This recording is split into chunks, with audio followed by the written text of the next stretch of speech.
I'm excited to really kind of delve into, some unique items that can be added to menus for our members. And I think it's really kind of awesome that we have, some experts here to talk about trends, and also some people that are sponsors of ours to talk about what they bring to the table and resources for our members. So Amber Johnson is going to lead off and talk. She's the Director of Marketing and Communications for lentils.org. And she's going to introduce Mike Cossio, who's the Vice President of Menu Matters, who's going to do a trend presentation. Mike, we've all known, probably, I'm sure a lot of the people here have known you for quite a long time. So looking forward to hearing what you have to say there as well. And then Melinda Ray, the National Account Sales from Fresh Concepts, will talk a little bit about what they do, which is unique. I don't know how many people know what their company does, but I think it's a really great service that is unique, I think, to our industry. And we actually learned about you guys from some of our board members, like early on years ago. I can't remember now. It's probably been at least 10 years you guys have been a sponsor. We have Naomi Van Til, who's the Associate Director of Client Experience for Data Central, who's going to do a presentation about trends in produce. So I think we've got a great, lineup today of what we're going to do. So I think we're good now to get started. So why don't we, we'll start off. Amber, if you want to just join in and get us rolling, let's go. Yeah, I'm only going to chat for a couple quick minutes and just introduce or reintroduce lentils.org and who we are and what we do. And then I'll really turn things over to the main act, Mike, who's going to take you through a fun little consumer insights journey. But yeah, I'm the Director of Marketing and Communications with lentils.org. We are an ICCA sponsor.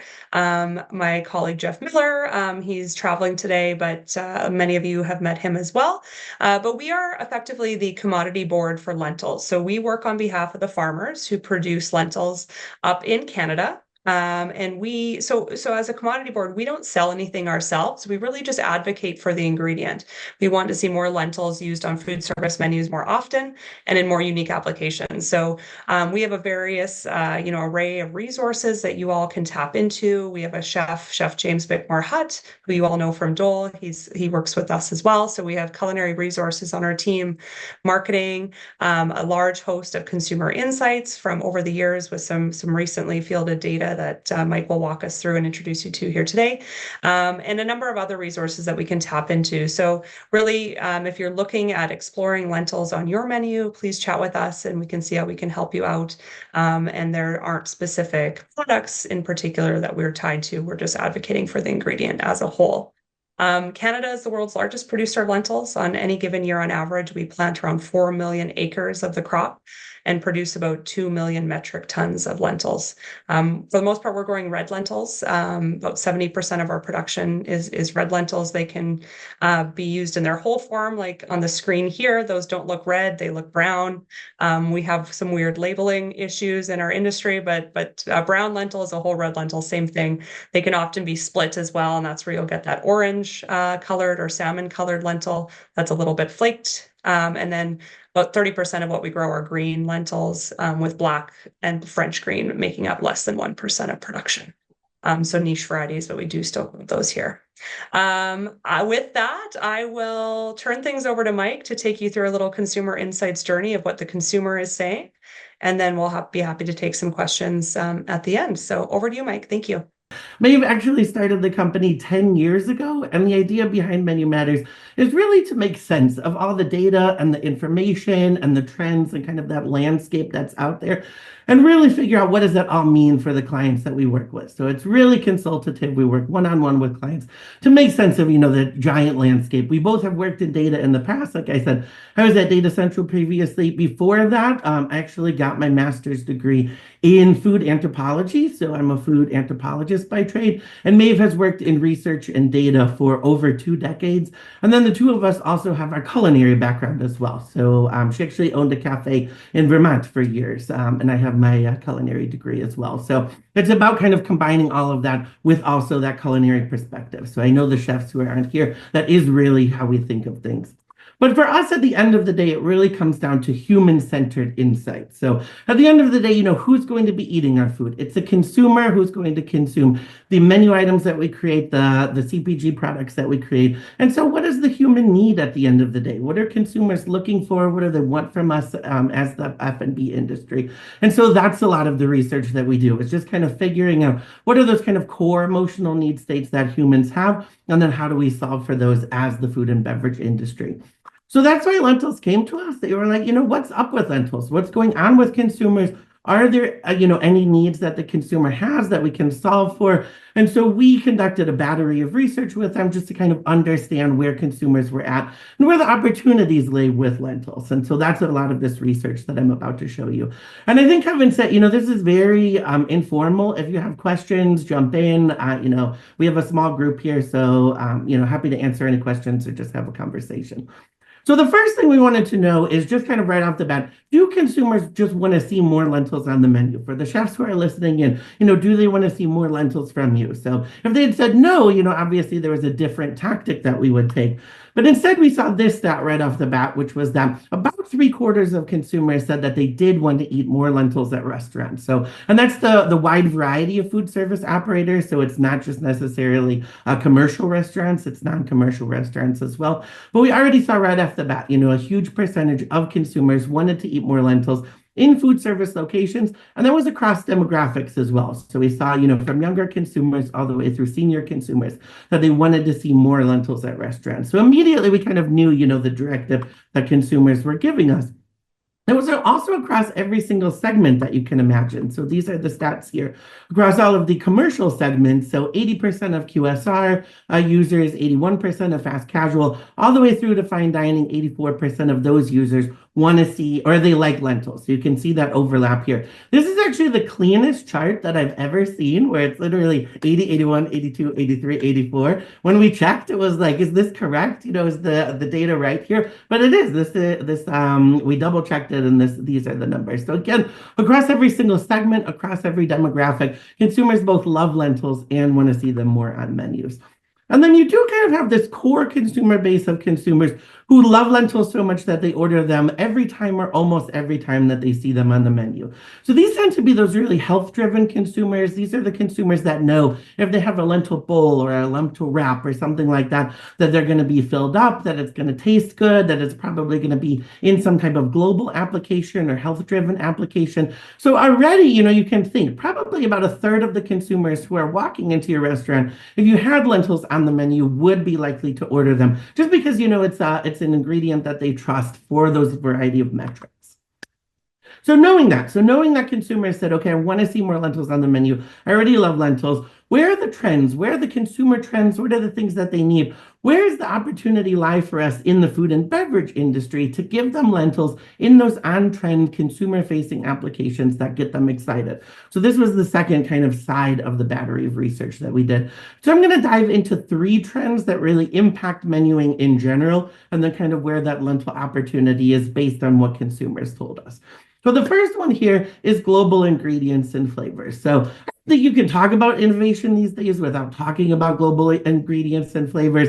Obviously, this is what drives so many of the trends today, and that's throughout ingredients and flavors. That's the sauces we put on menus, that's the entrees that we have. Really, so much of the innovation these days is being driven by, those international flavors that we know and love from overseas. So when we think through, what that means, where is that lentil opportunity?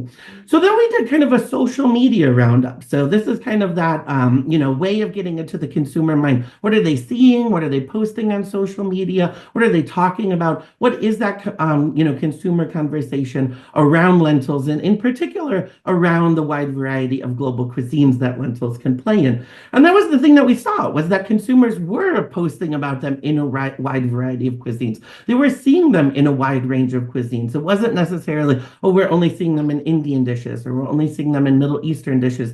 We saw them all throughout the wide range of cuisines. We saw consumers talking about Mexican lentejas. We saw consumers talking about French lentil dishes or French lentil bowls with, a salmon or, more health-driven protein on top. So we were already seeing consumers talking about lentils from this really wide-ranging international perspective.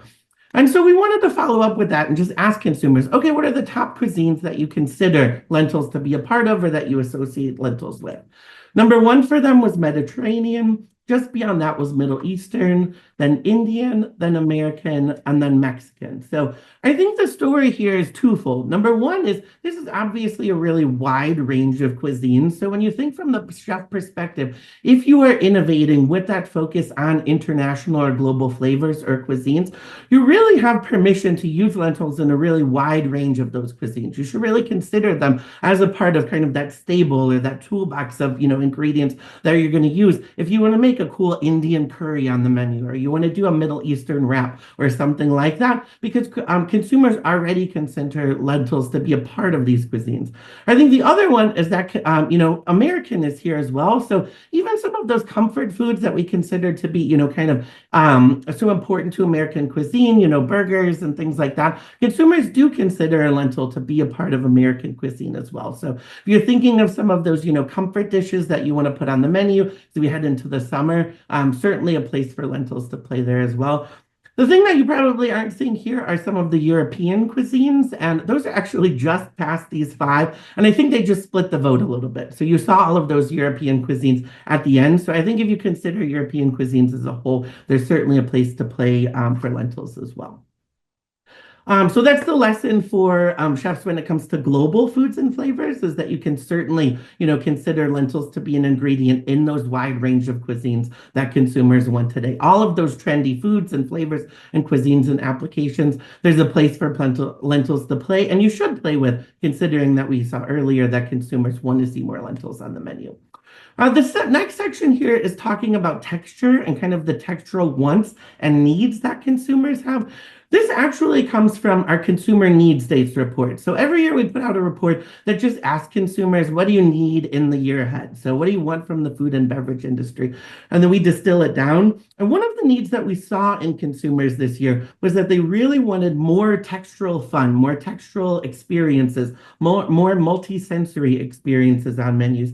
Actually, the stat that originally kind of was the precursor to this area of research was we asked consumers, of the five senses, which sense was most important to them when they were making a food decision. And so taste was number one, which is, perhaps unsurprising, but actually there's only 69% of consumers who said that taste was important to them when making a food decision. So you have this 30% of consumers who said taste isn't actually number one or number two, so a top two box answer when they're thinking about a food or flavor experience. So we're like, okay, what's happening with this 30% of consumers who don't even consider taste to be an essential part of a food and beverage experience? So then we asked this follow-up question, which was, okay, if you had to give up a sense in order to heighten your other senses, which sense would you give up? And we saw again a 30% of consumers who said, I actually give up my sense of taste. I want to heighten these other, the senses that I have in a food and beverage experience. And so there are a lot of things going on here. I think part of it is that consumers have gotten really used to trends and kind of, us driving the trends. And so some of it's a little bit more about, I just want to check off the trend that I've tried it. And so it doesn't even necessarily matter what it tastes like. But I also think there's a little bit of a deeper thing going on here, which is that consumers are looking for heightened experiences when they go into food service. When you think about what our day is like, so many of us are behind a screen these days. So many of us either work in a screen at work, or if you're a student, you're on your screen or your laptop, or even on Zoom if you have a virtual class.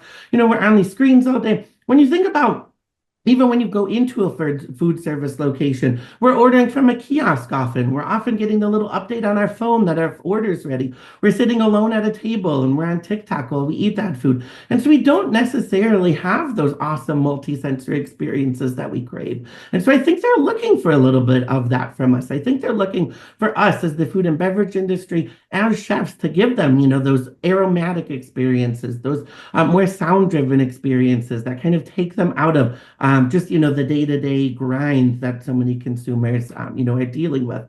And so knowing that consumers were saying, okay, give me more multi-sensory, chef-driven, cool, over-the-top experiences, we asked ourselves, okay, where do lentils play when we think about that? And so again, we did that social media research. We looked at how consumers were talking about lentils in relation to sensory experiences.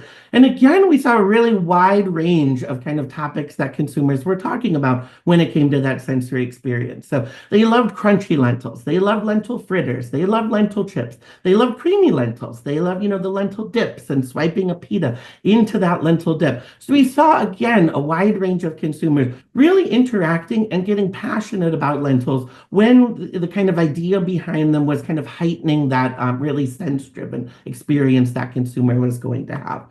So a couple stats here. America's most loved texture is crunchy and crispy, but then it's followed by creamy. So I think the lesson here for the chef is just making sure that you have a really wide range of those textures on your menu. Do you have a lot of crunchy, crispy items on your menu? But then do you have those fun, creamy, dips and things like that? Just beyond that, it was juicy, came in number 3. So when you think about lentils and where they can play, again, they can play in the fritters and the crispy lentil toppers, and then they can play in the creamy soups and the dips and things like that. So there really is a place for them when we're creating those multi-sensory experiences that consumers want.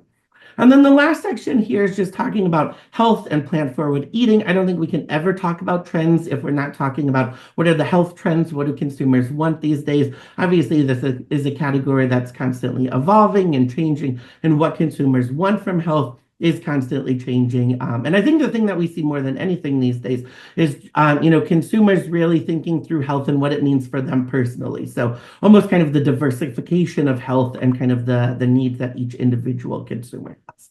So just kind of an overall stat here, 96% of consumers think lentils are healthy. So, a massive, massive number of consumers just associate lentils with health. They think they're that option that, really is going to help them reach those health goals that they want.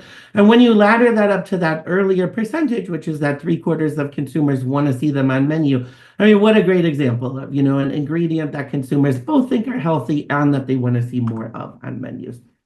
The top health benefit that consumers associate with lentils is protein. So I know that's kind of the number one topic, the number one trend around health these days, protein, protein, protein. If you are thinking of ways to, get protein on the menu or offer more protein-focused options, no matter what the day part is, lentils is obviously a good option when you consider that, consumers consider it to be a really healthy ingredient. And then just beyond that is fiber, which is kind of a growing concern with a number of consumers. We see all those gut beverages, which really focus on fiber. So you can kind of see in those younger consumers, there's a lot more interest in gut health and fiber and things like that. So if you see in, both the kind of health concern that consumers have right now, protein, and the growing health concerns, fiber, again, there's a real place for lentils to play in your menus if you want to give consumers those health needs that they have.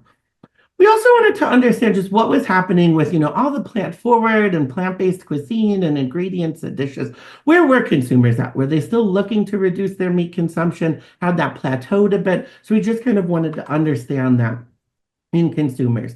And so you can see here what those numbers look like. So about 16% of consumers saying they're completely reducing their meat consumption, about a fifth saying significantly, about a quarter saying moderately, and then you have these percentages here at the end, slightly or not at all. But about 80% of consumers are reducing their meat consumption in some way. So you have, a group of consumers, a fairly large group of consumers that are still looking to reduce their meat consumption. They still think that is, a healthy path forward for them. Now, this could be its own entire virtual presentation. We could talk about this all day. We could talk about, obviously meat consumption isn't necessarily decreasing. There's a lot going on here. But I think also what's going on here is that this is aspirational for the consumer. They still want to eat healthier. They still think, that reducing their meat consumption is a way to do that. So how do we become the operator that allows them to do that? That they don't necessarily come into our restaurant and we are the operator that, kind of force them to give up that health goal that they had because that burger was just too delicious looking or that meaty option was too delicious looking. How do we create those really delicious looking options that are still indulgent and comforting and creative, and that let consumers kind of hold on to these health aspirations that they have, and yet it doesn't feel like a trade-off for them? Some of the ways you can do it, these are some recipes from the lentils.org website. So, bowls, salads, soups, things like that are obviously great options. But heading back to that original question that we had, what does the burger emoji have to do with lentils? That came from some of that social media research that we did, where we looked at what was the number one emoji that consumers mentioned in relation to lentils. So if it was a social media post, what was the number one emoji that people used when they were mentioning lentils? And it was the burger emoji, which really surprised us. We thought it might be the little plant emoji or something like that. But when we looked at what consumers were saying, one, there was a lot of passion around lentil and plant-based burgers. So a lot of it was actually around consumers getting mad that one of their favorite operators had gotten rid of a lentil burger or a lentil blended burger and instead went to one of the meat analog burgers. There's a Costco burger that has lentils in it that consumers get really, really passionate about. So we saw over and over again from consumers, there's a lot of passion around these really, indulgent, comforting, interesting, creative, innovative burgers that also feature lentils, that also give consumers that ability to stay a little bit healthier and eat more plant forward. And like I said, a lot of those consumers were mad that some of those, more whole lentil burgers were being replaced by some of the meat analogs. And so that's because of, data like this. So 92% of consumers are interested in whole or unprocessed foods these days. So for the chefs listening, they want those clean label items from you. They don't want, those ingredients that they can't pronounce. We actually asked a question earlier this year where we asked a battery of, various options and what consumers consider to be healthy and unhealthy. The number one thing that consumers said that they considered to be unhealthy were ultra-processed products, actually above even red dyes and things like that. So you can see the consumer mindset changing when it comes to, some of those options that they may not consider to be clean label. And then this was a question that that Amber and the team wanted to understand, just focused on, if an operator really goes all in on a plant-based burger, what should that look like? And you can see here, what consumers really want. So the two options here being that house-made lentil burger and the house-made lentil blended burger, far and away, those were the, go back here. Those were the options that consumers really wanted to see. So for the chefs listening in here, again, if you want to create that really chef-driven option that also gives the consumer that, healthy, plant-forward meal that, meets their health needs and aspirations, this is a great way to do it. Showcase some of that creativity and maybe that house-made lentil burger or blended burger, something like that. And so I would just say the lesson here overall for all the chefs listening in are, one, start with lentils. We know consumers want to see them on the menu. We know 3/4 say that they want to see more of them on the menu, and that about a third order them all the time or almost all the time. So if you know that, this is a category that consumers already want to see, okay, now what does that mean for your menu? So, just decide what are the consumer needs that you're trying to answer for? What are the trends in your toolbox that really make the most sense for your operation or for your brand? Maybe it is health, maybe it is global flavors, maybe you do need some more textural interest on the menu. And so, lentils can be really your platform to answering some of those consumer needs and trends.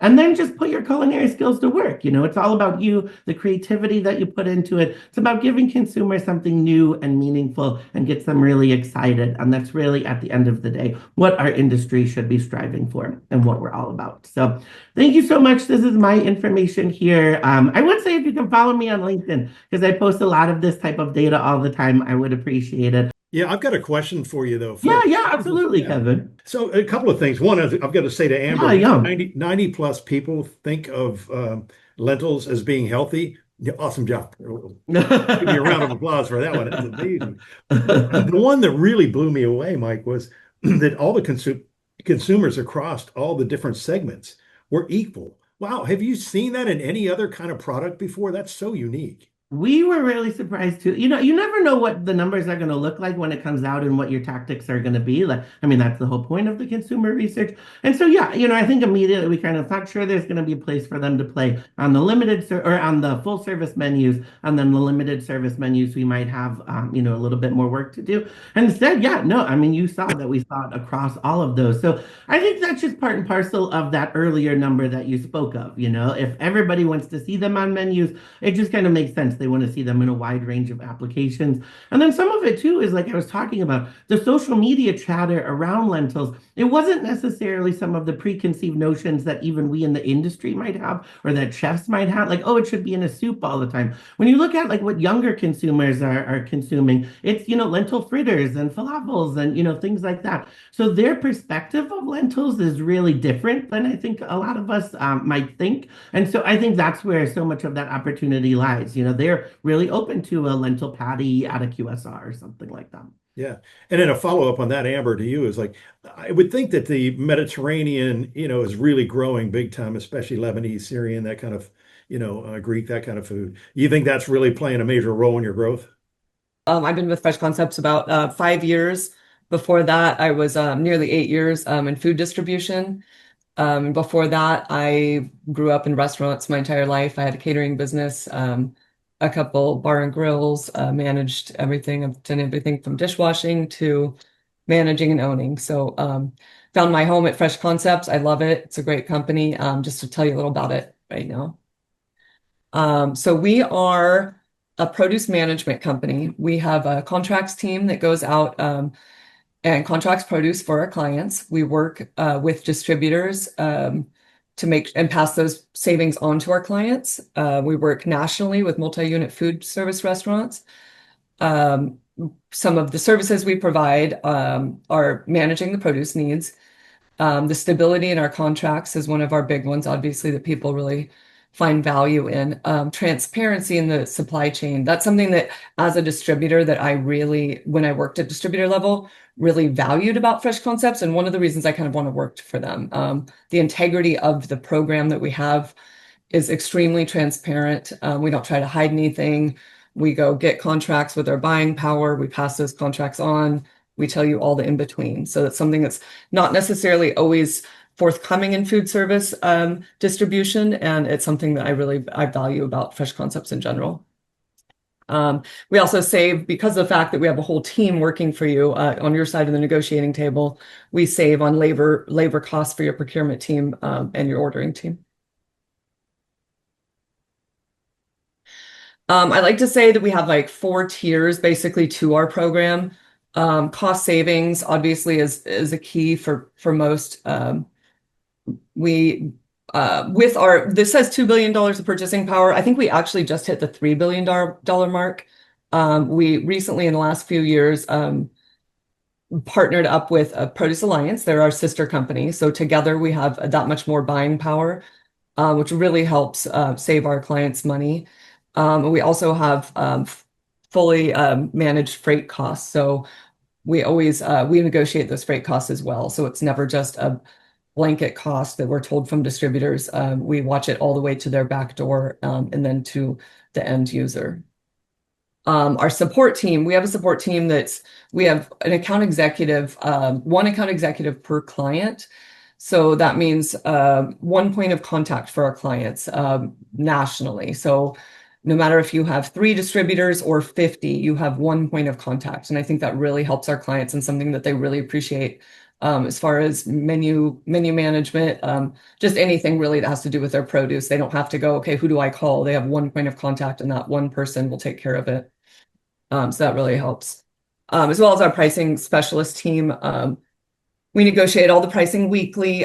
We do have our contracts, but everything's negotiated weekly as far as things that are not on contracts. So we kind of watch the USDA average across the nation and make sure that the few things that are not contracted are also priced correctly. And we're on your side of the table on that. We have your best interest at mind and just want to make sure that it's fair and cost effective. Our technology is also a really big one. We are EDI compliant I haven't run into one EDI platform that we don't have ties to. We can either, if you use us completely, we have a whole bunch of things with Buyer's Edge platform. We have a back office, what we call as a back office, which is a ordering platform / corporate management platform. You can go on there anytime, pull up reporting, pull up orders, pull up invoices, anything you want. It's really a really helpful tool as far as food service goes. Food safety is also obviously top of mind. We are very intense about food safety. All of our partners from Going and distributors have second and third party food audits. They're fully compliant with all the major compliance.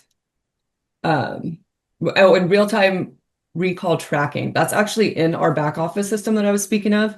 So anytime there's a recall, which knock on wood, we all hate that, right? But there was a cucumber scare recently, and it was very scary for everyone in food service. But we have a real-time widget in our back office system that shows you, we give ourselves 90 minutes, I think, to contact every distributor across the nation and get our clients the information they need as fast as possible. So once again, back to that one account executive, if there's a recall, you're not having to contact 10 different distributors and say what restaurant was affected, right? We do all that work for you, and it's real time in our back office system. This just kind of shows about the account executive and the teams that work for those 4 pillars. Like I said, the one account executive, they kind of orchestrate the whole thing. We kind of call them the orchestrators, right? So any one of these departments that you would have a question with or need help with, they can orchestrate that for you. This just illustrates our transparency. So as I mentioned before, Fresh Concepts is extremely transparent. You can see your end invoice price and exactly where it came from.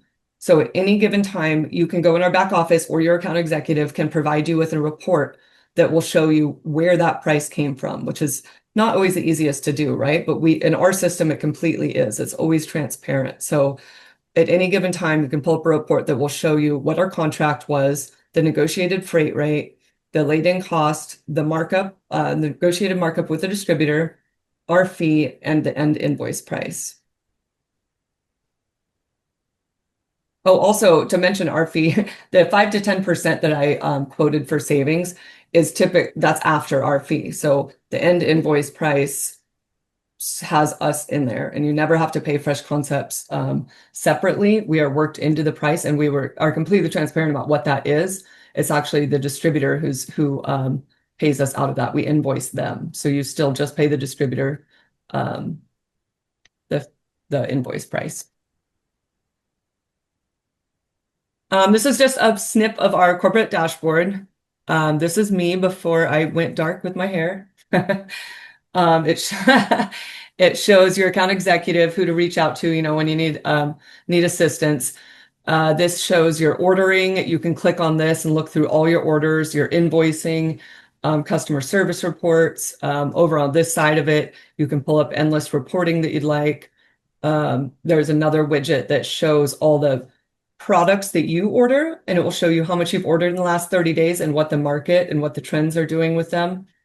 Shows you how much you saved versus market pricing being on our contracts. And it goes a lot further than that. It will go down to price verification, recall, you'll see that widget, etc. A few of our partners that we have right now, just to kind of throw some names out there. I did see Sodexo on the chat earlier, so we made sure to highlight you right there. And that is what I have for you folks. I've got a couple of questions, but I think I'll keep it for the end because I want Naomi to have full time that she, needs to do this too. Well, thank you so much for having us here. I'm going to go quickly to the next slide.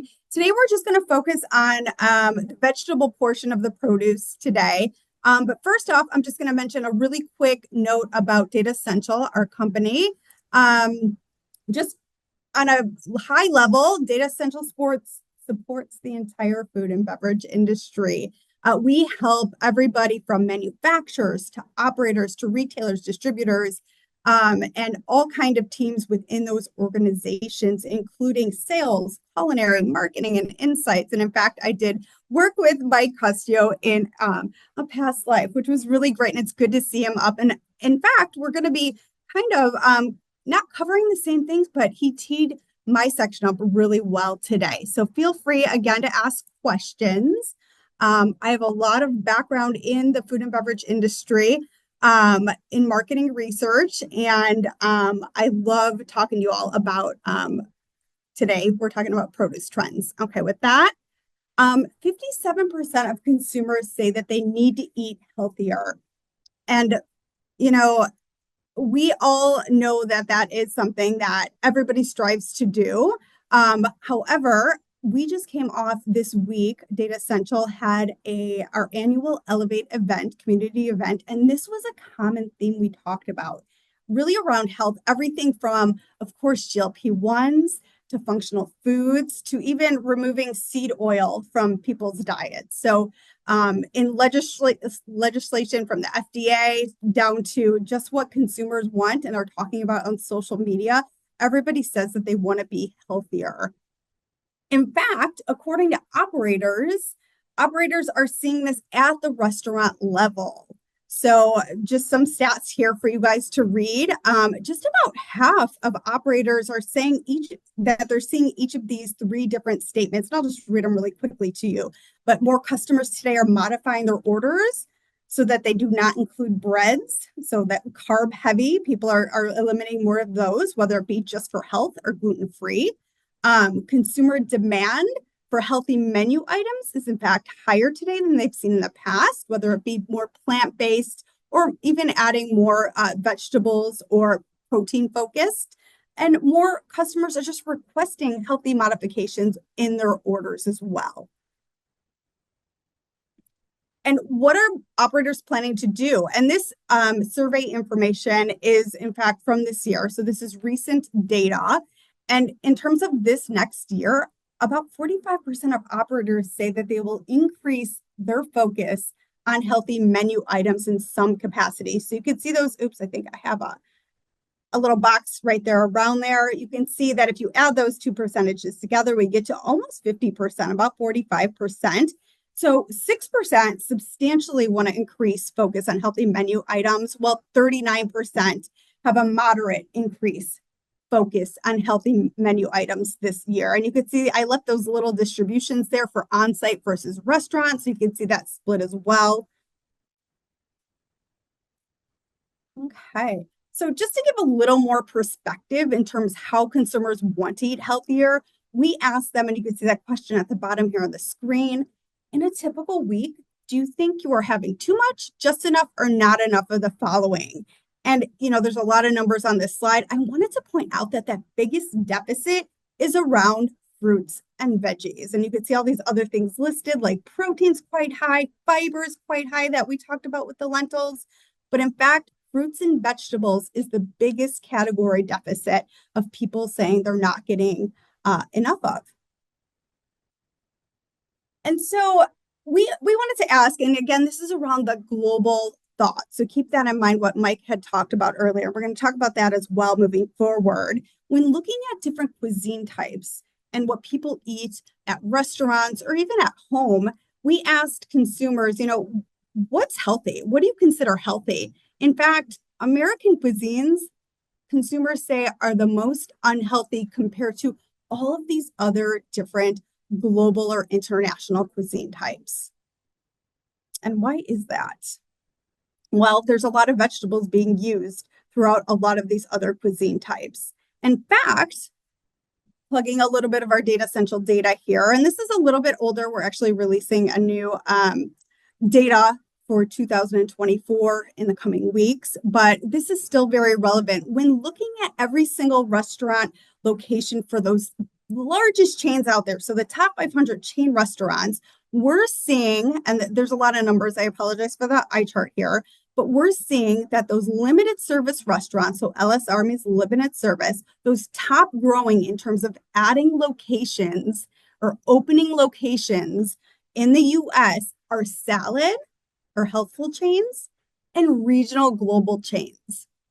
So that's pretty impressive. So we're seeing consumers demand more healthy items. We're seeing operators notice the healthy items. In fact, we're seeing operators open more locations for salad, healthful restaurants, as well as regional and global restaurants. In fact, you can even see at the bottom of the screen, those are some full service restaurants and regional globals at the top there as well.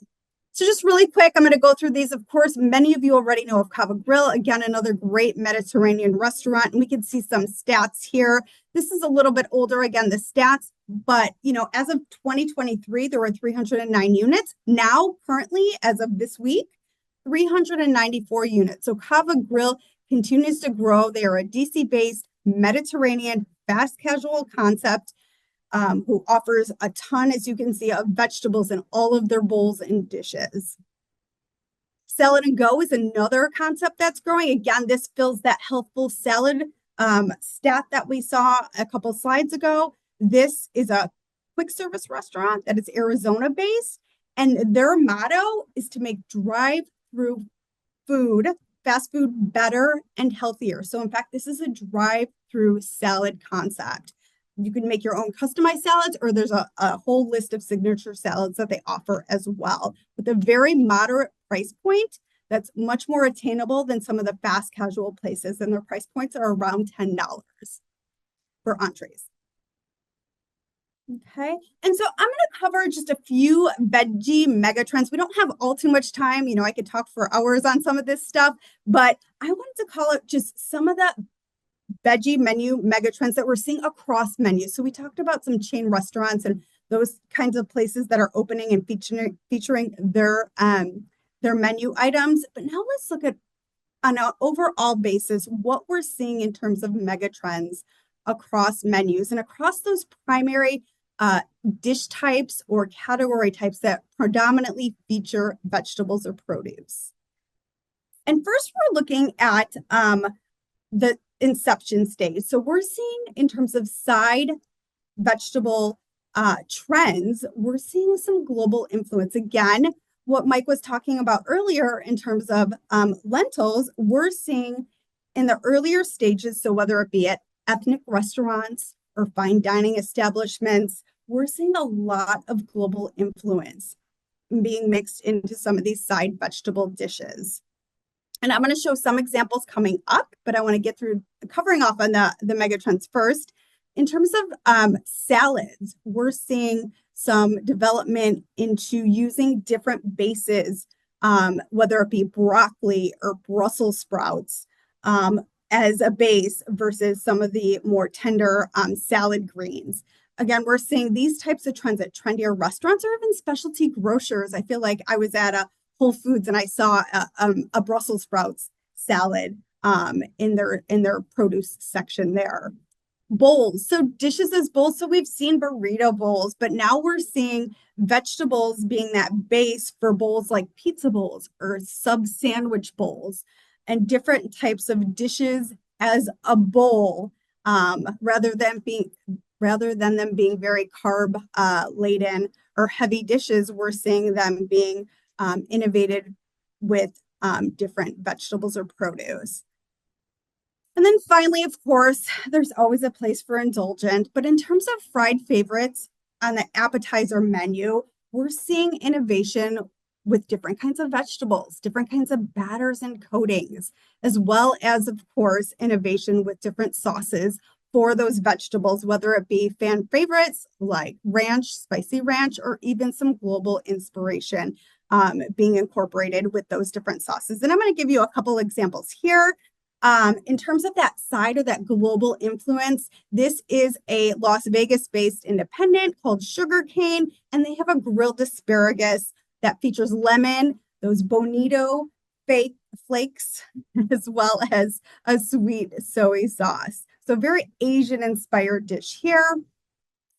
A non-lettuce veggie as a base. So this is for the salad. So we're seeing here at Eastside King in Austin, a fast casual restaurant, we're seeing a Brussels sprout salad, and it features fried Brussels, sweet and spicy sauce, cabbage, basil, cilantro, mint, onion, jalapeno, and what's that on top? It looks like chicken, but it's actually a steamed bao bun that is pressed and crisp and sliced to give that textural element on top. So here we're seeing the later stages. So if you know Data Essential, we like to talk in terms of the food framework here, and the items or dishes or flavors that are in the later stages. So proliferation is a later stage, really drives volume, and we're seeing these types of trends at chain restaurants. So you can see here at El Pollo Loco, this is a good example as a dish as a bowl. You know, street corn. Everybody's very familiar with that flavor or side dish, and we're seeing here street corn double Pollo Fit Bowl. So it kind of checks off a lot of those different trends we're seeing. And this features a super greens blend of salad featuring that roasted street corn with a queso sauce as well. And then finally, again, that fried favorite where we can find just about anywhere, including bar and grill, American restaurants. Here is a fast casual Habit Burger Grill restaurant that had a limited time offer in March with a tempura battered avocado wedge. And this was featured with a tempura batter flavored with serrano peppers and cilantro and served with a ranch dressing. So lots of innovation happening with the vegetable space to make them much more exciting. So just to wrap it up, I only have a couple more slides here. Don't forget that about 71% of consumers are excited about food and beverage trends. And of course, we know that definitely skews toward those younger generations, but everybody or many people do want to try new things this year. And I'm just going to show just a couple of examples, or actually an example and then an menu application coming up. For this Sweetie Drop Pepper, this is a ingredient that we highlighted in our 2025 annual trends report. And this is a small teardrop Peruvian pepper. Sometimes it is pickled and it adds more of a sweet and mild heat to dishes. And here we're saying that 55% of consumers are interested in trying Sweetie Drop peppers, and only very few, so 6% have actually tried them. But this was used at Galleon's in Rosemary Beach, Florida. And this shishito pepper dish features shishito peppers that were blistered with toasted sesame seeds, sweet chili mustard, and Sweetie Drop peppers. So again, more innovation with different kinds of produce being incorporated with these different global and mega trends that we're seeing across menus. So just to wrap it up really quick today, whether it's leaving off the breadbasket or seeking out functional foods, consumers want to eat healthier. And operators are noticing, and they're focused on increasing healthier items across menus. In fact, there is opportunity to innovate across menu parts with vegetables. You know, we want to think about what Mike said. We're all talking about international inspired flavors, ingredients. We can do mashups, use those vegetables as a base for those different dishes. So we can turn it into a bowl, which are very popular. And then, of course, fusion flavors and mixing up some of those globally inspired ingredients with things that people might be more familiar with. And then finally, of course, consumers and people in general are excited to try new foods and beverages. So we talked about several foods and dishes that we're going to be seeing again within those trends throughout the year. And people are excited to try those. So don't forget about innovation and new things that people are excited to see. And that wraps up my section. There was a question that came up earlier from Flavio Tagliaferro. He said, this is for Fresh Concepts. Do you serve the food manufacturing industry or just the restaurant industry? Melinda? We service both. Okay. Yep, we can do both. It just depends on, we just have to start the conversation, right? See if the model works. And along with Produce Alliance, we can definitely find a spot anywhere in produce for anyone needing it. Cool. Okay, so there's one of the questions that came up in both presentations for me, and of course this is going back and forth on the term plant-based or plant-forward. Can you guys tell me what your opinions are on that? I mean, or do you like it in different places, not necessarily, you know, here or there? For us, I'd say I don't think the consumer is clear on any of these terms, and it's a challenge, Naomi, you know, when we were working on some projects together, like, do we use those terms? Do we need to explain them if we are going to use them in a survey specifically, because it's abstract to the consumer? I think when you hear plant-based, I think in our experience anyway, people default to just assuming we're talking about analog meat products. So if we are trying to have that conversation in some way, we typically bring in some sort of description so that people know what we're talking about. And in often cases, for us anyways, we're focused more on whole food approaches to eating more plant forward. Absolutely. And I'll second that with Amber. You know, people know what vegetarian is, they know what vegan is. When they hear plant-based, they think of an Impossible Burger or a Beyond Burger. They think of the fake meat. So, you know, it's more of distinguishing and showcasing those vegetables and truly using the whole vegetable and showcasing that on the menu, or distinguishing whether you're going to be menuing one of those analog meat products. It's that distinguishing description. I would say really quick too. Amber's totally right. You know, there's so many terms and consumers are bombarded with so many terms and they get, bastardized by marketing and stuff. So a lot of it too is, from the chef's perspective, just explain, at the end of the day, what the heck you're doing to the consumer. You don't have to use a lot of these marketing language. Hey, this dish has, 2 servings of your fruits and vegetables for the day. Great. I get it. I understand what that means. So like Amber said, sometimes it's like cutting through some of the misinformation and confusion that's out there and thinking through ways to do that.